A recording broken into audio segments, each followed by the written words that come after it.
સ્થિતિ આપ જાણો છો કે પાટણ શહેરમાં એક પણ રોડ સાજો નથી.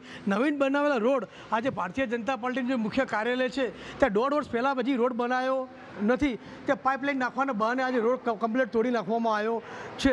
મારા નગરપાલિકાના સભાસદોને કહેવું છે કે તમે કેવો આંધળો વિકાસ કરો છો કે નવીન રોડ બન્યો છે જોવો છો કે નથી જોતા, કે જે કામગીરી બાકી છે જોવો છો કે નથી જોતા. તમામ રોડને ખોદવાની મંજૂરી આપી દીધી છે. આમાં કોના પગ ભીના થાય છે ખબર પડતી નથી. એ ભ્રષ્ટાચારી નેતાઓને હું કહું છું કે તમારા કદાચ ખિસ્સા ભરાશે પણ આ પ્રજાના પૈસા ખાલી થાય છે એનું જરા ધ્યાન રાખજો. કેટલાય સમયથી આ જીબીનું કામ ચાલી રહ્યું હોય અમારા વોર્ડમાં સાલવીવાડા વિસ્તારમાં ઘણા સમયથી 15 દિવસ પહેલાંથી જીબીનું કંઈ કામ થયું છે ને એનાથી કંઈ ખાડા પડ્યા છે. એના કારણે જે વિસ્તારમાં તકલીફ ઊભી થઈ ગારો કીચડ અને એ પાણીનું આજ સુધી કોઈપણ જાતનું નિરાકરણ થયું નથી અને વારંવાર રજૂઆત કરવા છતાં પણ નિરાકરણ નહોતું થતું. તો આજે અમે બધા અમારા વિસ્તારના લોકો મળી અને સીઓ સાહેબને રજૂઆત કરવા આવ્યા કે ભાઈ અમારે આ સમસ્યાનું આ જીબી જે કામ કરે છે એ તોડીને જાય એનું સમાધાન તમે કરી આપો એવી એક રજૂઆત કરવા અમે આખો વિસ્તાર ભેગા થઈ અને